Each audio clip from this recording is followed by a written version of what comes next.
a black box. We see Saint there, a player we've had our eyes on a number of times. Hashtag Saint Squad in the chat. But let's get into game 2, Courage. The final week of Summer Skirmish. Can we get some noise in the arena here, please, at PAX? Players jumping out Haunted Hills, Junk Junction, and even Snobby, potentially engagements happening early. It would surprise me if too many players went to the top of the villain layer. You see one kind of floating in, that white arrow on the left side. The reason being, typically, if the drops are directly under the bus at the beginning of a match, especially in competitive, players, they tend to not necessarily go there because the thought that it might be a high-pressure zone, early engagements can be risky. If you're not on top of your loot, you know, the speed at which you can loot, you can put yourself in a bad position. Now, our winner from last round, Sean, was taken. Dropping in, going east side past Retail. Retail, a pretty common POI for players to hit in public matches, but Sean looking over here towards the little the park here. It's got a number of loot spots, a couple chests up top that he can, yeah, he's going to try and get some material build up for those, and landing right on a weapon, which is, I mean, that's the smartest play you can make. You know what it is? I actually have a buddy named Connor who loves to land at this area, and it's because there is 7 trillion metal.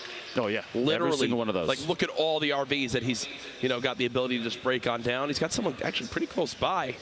Slazenu, does he have any idea that Sean is here? They're both popping big shields, it appears, as there might be an engagement early on. Painful PvP, one of our players that scored a high number of eliminations last match, landed here in Salty Springs. He's got a number of, he's got some neighbors that he's going to have to deal with here in a second, and that house that he dropped, that treehouse, a pretty common one because there are multiple 3 chest spawns in one house. High density loot is something you'll see a lot of players, competitive players, favor because there's more chances of landing directly on a chest. You don't have to panic. There's it's planning, it's coordination, and it's a lot of forethought. So the audio in Fortnite will work, especially with chests, where if you look in the area that it is, it will actually be louder. So right there you saw he couldn't tell if there was a chest above him, so he winds up looking at it and hears it, then realizes, oh, I'm going to go to the top of the Cyber Tower and go and loot that thing as soon as possible. In the background there, you saw Double's just kind of keeping his eyes out for a build fight happening just past him. There was a legendary double barrel already obtained. An Ubernoob in the north side landed at the hotel, a pretty common drop, but he's getting shot at. A little bit of back and forth right here would be super, a really, really good idea. You don't want to get picked out of midair, especially with only 128 HP. He's doubling back. It looks like he wants this fight. He wants the engagement. The green tank, a green AR, not a terrible loadout early game. No, he just wants to double rift. He's rifting again. He might be, is he trying to use all the rifts to prevent his opponent from getting out of there? Oh, there he goes, there he goes. Up to the second one, more shots coming out there. Sketch as he's looking to get basically any damage that he can on his target. It's not necessarily about the elimination, Courage. It's about maybe putting pressure because you get a couple tags on him, especially because rank means quite a bit. Top 10 is a point. He's just trying to get a couple hits on him and hope that maybe somebody else eliminates him. Now, Wheels, we saw eliminated early, late game underneath Durburger, but a quick replay. Divine, a player we were talking about earlier, had a very high play. It was a third and a first. Gets the drop on Kutra there. The minigun, not often used, I feel like, especially in the current meta. SMGs and shotguns are favored quite a bit, Jack. Except for maybe late game a little bit, as you see the tag there, Lucky Landing, where we currently are with multiple players involved. Monster, who won Heat 3, is actually involved in this engagement with Fuzzy. Fuzzy's just trying to keep this high ground. Blue Pump, so useful early game when you've got to think Monster probably doesn't have max HP. He did an 102 damage headshot there, and Fuzzy gets an elimination, but he's not the only one left down here in the south. Back over to Greasy, we're watching Wheels and his opponent, kind of a little top-down fight. The chest. Now, Jack, the chest sound between Wheels and Hysteria, that they can almost use that to mask themselves, right? There was that minigun, and why you don't really see it used too often. It's not the best weapon to have, but when your loadout is a bolt action, or sorry, a hunting rifle, a deagle, and then that, yeah, it's not fun. The hand cannon, probably not the best weapon there. Wheels and Hysteria playing cat and mouse in this house, audio being the #1 utility.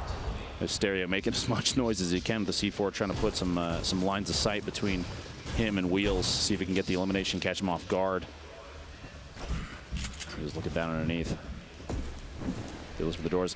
Launch that out. Hysteria trying to get away. A 1 damage That pump shotgun, I don't think is super effective at that range, but it was either take the shot or swap and not get a shot off. So he went for what he could. So he was immediately prepared to begin to chase down Hysteria right there. But once Hysteria built a little 1-by-1 and some nice little cover with that metal, that was enough to deter him from going from that fight, even when he knows Hysteria was under 100 health and he had maxed HP. That, for me, is a questionable decision. I feel like that's an elim that you kind of have to push and go for, especially with that much health and what he had in his inventory. He had the shotgun to go with. He had like 200 materials to build with. I think he had enough to go after that one. What we were watching earlier. Bowman dropping in here. Oh, fast edit on Double. Does the replacement, immediately takes a corner out and pushes in. To Aiden, one of our high elimination players from last game. I wonder if he landed tilted then, because he definitely landed tilted this one, and there's the Rift to go. The Rift to go. And he's just going to hunt his opponent. The interesting thing about Rifts to go, Jack, if you're outside, you're through a wall when one of those is popped, even maybe a floor up or down, it will still grab you on initial use. So his opponent looks like it picked him up and pulled him with him. Imagine, yeah. Imagine. The tap fires. Rift to go himself?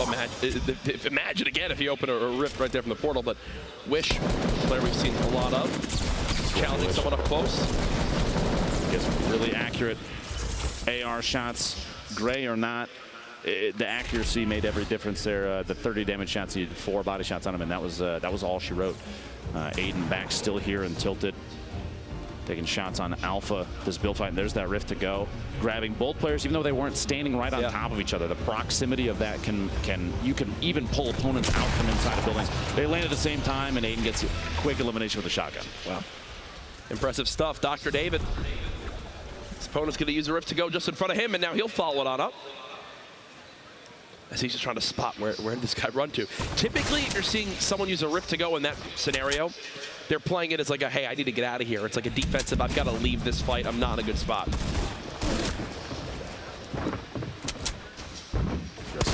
Aiden looks like he potentially missed a jump and had to drop back down and build a bit of cover for himself.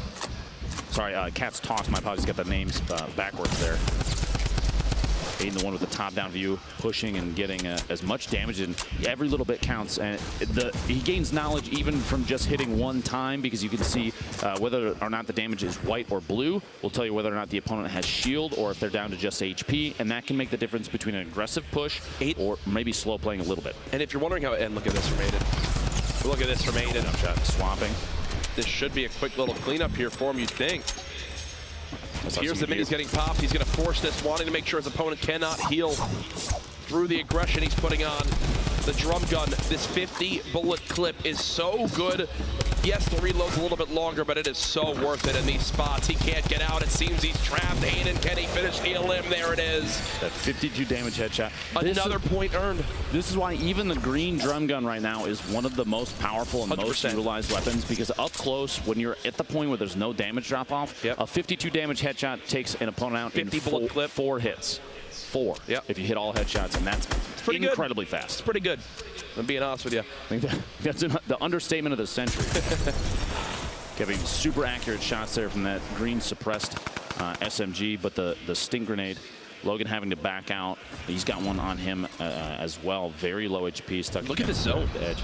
We're seeing a lot of this. This first zone was half off the map. Southwest corner of the map getting quite a bit of play during this qualifier's second game, and we've got kind of a greasy, shifty area focus. This time Tilted still involved, and if you're Kevy, you're out in Dusty, you can gather up a couple mushrooms, make a little bit of a play on some materials, but you have to move soon. Joystick, the quick peek there. A little bit of damage. You feel naked when you don't have shields, Lupo. And I can tell you that's how Joystick's feeling with how fast he's peeking and immediately building for cover. He's not going to be pushing too aggressively, whether or not his opponent has shield at that point, because getting third party could mean just a quick one shot or like a one burst if all the shots hit. It could put him out of the game. He's going to stay up top, like you said, the very fast will be uncrouch, shoot, and recrouch and hide on the ramp. positioning the ramp can be pretty important too. You see he's kind of shifting around. If he's looking on the opposite side, it would not surprise me if he did a quick edit and change the orientation of the ramp. Now, on your screen right now, those top 3 players, even though one is eliminated, they all come away with 1 point already in game 2. Aiden, Crashy, and Airco. But Airco already eliminated, which means Crashy and Aiden, they need push for a couple more eliminations. 2 more apiece will get them another point. That'll put them at 2 points, but they're in a pretty comfortable spot. Even just 1 point, like we've been saying, can mean the difference between making it to the grand finals or not. And Teenage here, stop watching the pushing the opponent. What a shot on Ash. But here's the thing, not able to loot because he only has 7 health. So yes, he wins that fight, but he's immediately got to start sprinting. Can't even get kind of his little gifts that were left behind. The boogie bomb. Uh-oh. They gotta get boogie bomb. He's got to rotate down. Stays out long enough. The boogie wears off, but he's getting. This is Grenader Jake, one of our guest casters from yesterday, now playing in the qualifiers today. That's incredible. Cast yesterday, qualifies today. The jack of all trades, yeah. I would say. Or maybe the Jake of all trades. The Jake of all trades. I'm leaving. That was abysmal. Okay, courage. Oh, man. I thought I was the one that made bad jokes. I love you, Ben. Let's see how Takata plays this one, though. Both players getting third-partied. One from the west, one from the south. No materials left. He's kind of panicking, and great, you picked up 9 metal. It's not going to get you very far. The name we watched earlier, stuck in the bottom of Shifty Shafts, and 1v1 versus opponent gets a quick at it. He has an opportunity, gets it on Fuzzy, a jump shot, and uses a line of sight to block the explosion from the C4. An intelligent play and very good positioning there. And just to take note, that was the 3rd elim for Lene in this one. Oh, the trap. Oh, he sprayed it down just in time. Tristan in the middle of that 1v1, as soon as the trap goes down, decides to stop shooting his opponent, shoot the wall out, and then re-engage. That could have gone bad very quickly. Remember, traps doing 150 damage. It's a lot, is how much they do, basically. Yes, 150 is, in fact, a lot. I just checked. It most certainly is. Wait, what is the right side of this map right now? Look at everyone. 1, 2, 3, 4, 5, 6, 7, 8 players roughly in that little ball, plus another one south and north. A couple of them stuck, hanging out in maybe a safe 1-by-1. But we have a ton of players on top of each other. But this is the southeast corner on top of S Hill. Is this a tilted landing? We might have a tilted. Sorry, tilted ending, not landing. My goodness. Lazy boy Chino just bouncing around. He's got 1 player close to him here. So when these players in these scenarios, for people at home wondering, when we say audio cues, they are listening for if the footsteps are on wood or if they're on the ground. They're listening for if they begin to break walls, if they're breaking metal, if they're breaking wood or brick. They're listening for audio cues if the players are cover below them. You see Aiden hunting one down here. Could this be the end? The no. accuracy. Aiden, another elim. It's about 4 right now. I feel like if he keeps this consistency, he might set a record thus far for the qualifier eliminations. He's already got 4. He came away, what, with 7 last round? Yep. I think the most yesterday was Turkey Lips with 14 across 4 games. So that's already 11, and he's still alive here in game 2. His boy and Rex, top of this hill right now. 40 seconds before they're going to have to start rotating, and they have quite a bit of travel time ahead of them. We have 5 players currently alive, by the way, with 3+ elims, plus 2 more that were already eliminated with 3+ elims. Wait, he got another one. Aiden's now 5. Now got a 5th elim. Gives him 2 more points. Is he the GOAT? Is he the GOAT? Is he the best player ever? He might be. He might be. And he's just leaving. He's fine with leaving that. This is an intelligent rotation, too. Whether or not, he doesn't need to know if Joystick is 1 shot. It would be useful information. But right now, he's looking at the zone. He's saying, I have 5 elims. I'm not necessarily guaranteeing elimination from that fight over there. Multiple players could potentially be above me, so now's the time to move out. We mentioned so much yesterday how people could be more nervous at these LAN environments. They're going from practicing against some of the best online to seeing them face-to-face, sitting to their left and right. Aiden looks unfazed. He looks like he's at home sitting on his couch playing. Right. And now he's entered tilted. Uh-oh. Shots coming in from Big Red. Will he try to fall back in towards Tacos and possibly drop a trap down? I feel like that's kind of his defensive play.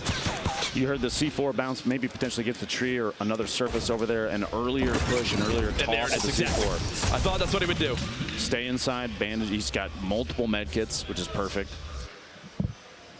That C4 toss from the player in the middle of Big Red, if it had come just a little bit earlier and maybe use the angle off the wall, the building next to Aiden, could have gotten that elimination from blast radius, but a little bit of hesitation made it so that Aiden could rotate out and hide inside that building, like you said. I feel like if you're at that point for Aiden, you're just kind of hoping people forget you're in there. Let others get third-partied, have to reset, think about other fights. You see all these quick edits coming on in. Lenane just staying alive. Boyer just outside there, shifty. Nice there as well. Saint looking like he's in a fantastic position at the top of that. And look at this. Painful was in second in elims, just below Aiden last game. Consistency is key, and these two understand that. Like Dokkan was just eliminated with 4 eliminations of his own, 1 short of getting the second point for eliminations, but even just 1, it's a valiant effort. 30 remaining here, 1:23 until the zone starts to move. I believe once this zone closes is when the next circle is, that's when the storm starts to mix things up and everybody's got to relocate. Absolutely. As we see just how they break on out of Tilted here. Aiden, it's like he's invisible. He's just running across Tilted. You hear the footsteps, trying to go for that shotgun shot over the top, just get a little peek at his opponent. He's going to back down underneath. And the traps are coming out. You got to be safe and careful walking through there. There could even be on the surface above. There are multiple traps. This is not how. 185. Are you kidding me? I'm now a fan of Aiden. Look at his face too. It's like nothing even happened. This would be back-to-back 7 elim games if he can earn himself 1 more elimination. Ridiculous, ridiculous stuff. And he's actually in another fight with Saint. He's in another fight of the map. We'll have to keep you updated on that one. As you see, Hysteria still alive here. He got 11th in game 1. Was 1 elim. He in that last fight was 1 elim away from earning that top 10 for a point. Aggressive push and gets Saint. That's 7 eliminations for the second game in a row. I am speechless. I'm going to say right now, folks, can we give it up, please, in the venue for the performance we're seeing from Aiden right now? Mind-blowing stuff. 14 elims has already tied #1 from yesterday, which took them 4 games to reach that point. Nobody else seems to be playing nearly as aggressively as he does, and he's taking advantage of that. Maybe it's a thought process. Is this 8? Is this 8? Is this 8? Oh, trap. Okay, the trap stole it. He only took 2 ticks from that, the stink bomb right there. He's still in a good spot. 70 elims. There's 23 people left, and he's smack dab in the middle of the safe zone. Yeah. He doesn't have to play over the aggressive. He's got to take the trap out. You got a bit of loot in there. Watch for he needs the AR ammo, and he knows that. You got to remember earlier too, there were 2 traps that were placed in here. So hopefully he recalls that there is another trap still in that building. Oh my gosh. Wow. Magnum with a swipe on an opponent trying to push up a ramp right there. At this point, we're watching the Aiden qualifiers because he is far and away our top player to this point. There's everyone inside Tilted. Wall Hack Jack under 70 HP. Haste Loomsy under 50 HP. You had another player in Taco's week as well. And Aiden early rotating again. He's moving in the open and no one's shooting at him. And it's like everyone's afraid. They know. Don't push towards the woman with the library glasses. Absolutely not. This Rook skin, maybe giving him superpowers. I have no idea. Okay, we take back everything we just said. I don't think, regardless of the outcome of this, there's no way this is a caster curse. Are you? The trap he placed earlier got another elimination. The trap comes into play. Now this player being third party, he wasn't able to clean up the elim. Boyer gets joystick there. Aiden looking for his 9th elim, but 8 eliminations in a single game. He's got a slurp ticking right now, so he has a buffer of HP still going up. He's in a great spot. He's in the safe zone. His materials are ridiculous. Intelligent play is going to guarantee Aiden the win. He knows what to do. He knows how to do it, obviously. Aiden could literally leave after game 2 and catch his dinner reservation and qualify for Monday. And if he can you bring me back something? A little breaded roll? Jack, are you always hungry? Shots here, third party. I am, actually. Loomsy gets Cole in the feed there with a trap from earlier as well. Aiden's looking to secure that 9th elim. Painful on top of him, though. The 2nd place elimination player, they're stacked on top of each other, which means you have 2 Slayers here that might get forced into an engagement. An Aiden chant now breaking. There's actually an Aiden chant here at PAX West right now. And I'm just in awe as to what I am watching. He's just chilling at the moment. Painful in the same build as well. The Storm beginning to move on in as people will have to follow on up. Wall hack Jack just actually dropped to the zone. 16 players left. The Storm's got 20 seconds till it closes, which means 6 more players go down, and then people start to pick up points based just on their placement. Yep. What does Aiden do here? Looks like he'll just hide on out for now as we swap perspectives for a moment. This is Painful, who's above him in that same structure. 4 limbs. 1 more elimination for Painful, and that'll net him a second point to continue to put him separated from the rest of the pack. And look at everyone in that structure. Painful, Sen Animal, Aiden, Boyer, Loomsy. Saf is still alive with 200 HP as well. Aiden wants this. Slow Aiden's hunting. play. Actually, okay, no, his ear's itching. Closes his edit out there just to make sure. Now Aiden's hunting.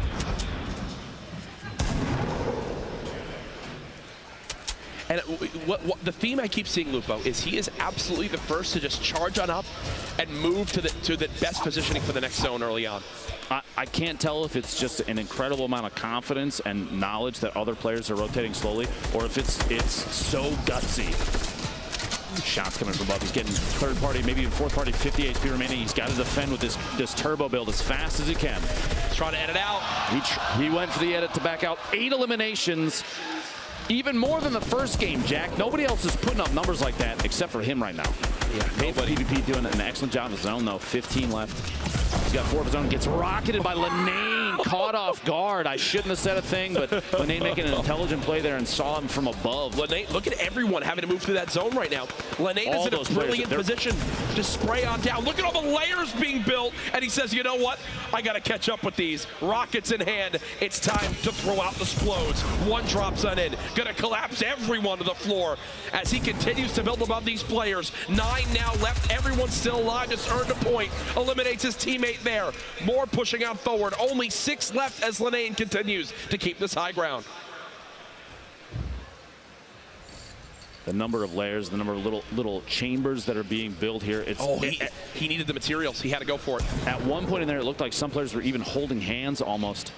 Tristan Hip going down to Boyer, an SMG in the feed, but Lenane has the launcher out. He's looking for it. It's not the only explode he has either, Jack. He has a single C4 left, which could come in key for dropping a structure late game, get an opportunity on another player and timing. Multiple remote explosives being thrown. You see, Lenane for a second was wondering if that was his own structure. He only has about 11 more materials he can build. Is he going to try to time this rocket? He is. He tried to blow up the remote explosives as his rocket went to hit. He just barely missed it. A little bit more distance would have made a big difference. Literally, there. 1 more block would have been enough. Like the rocket detonated the C4, which is it's an excellent high IQ play. It's just the distance needed to be different. But he does have it. He's got a top-down view. But like you said, low build count. He's got to start making moves down onto players. Otherwise, the third party here gets the shots. Can't secure the elim. He's starting to take damage from the Storm, but he's got to push in. 4 left. He's got 5. 2 rockets could be enough to secure 2 of them right here. There's one. How about another? 3 remaining. Doesn't quite connect.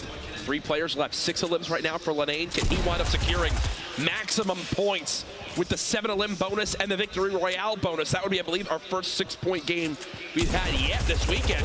There's a shot. Oh! The edit from above from Animal right through the metal surface there. He caught a window and took the shot with a shotgun and got Lenane on the rotation.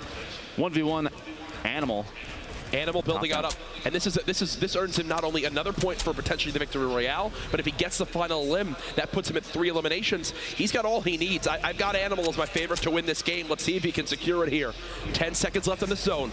He's trying to get aggressive for the push. He knows how much it means to get this final elim and the Victory Royale. He can essentially stamp his ticket to Monday's qualifiers if he can get this here, or sorry, the finals if he gets it here. The shot's coming on in. Tries to get the floors and the pyramids going. 1 player just below. He's going to go to pop the mini, but then has to reset as the shots continue to rain on in. That drum gun so good at cutting down these layers. Smart play to reset. He'll build up top, but again, the volley of bullets continues to spray on in. Animal, when will be his cue to go for it all? He's trying to edit this pyramid. There you go. He's getting it somewhere. Trying to create a hole to drop down through right there. He finds an opportunity. You notice he built up, like you said, built a second layer. It's a shot. Weak. There it is. Sap gets cut down. More points earned as we have our victor for game 2. Excellent gameplay from a number of players over the course of that. He's got that #1 holding it up. And that last elimination gives him 2 more points. Let's take a look back at what just happened. This rotation, the timing, the decision to drop down, and he does get the 55 damage crit there. Switches to the gold AR to finish. Guarantees him the win. Once he gets that 55 clean HP damage, I think he's going to himself, this is a dub. This is really, I'm feeling quite good. And he knew it, immediately starts spraying with that drum gun, has the legendary assault rifle. If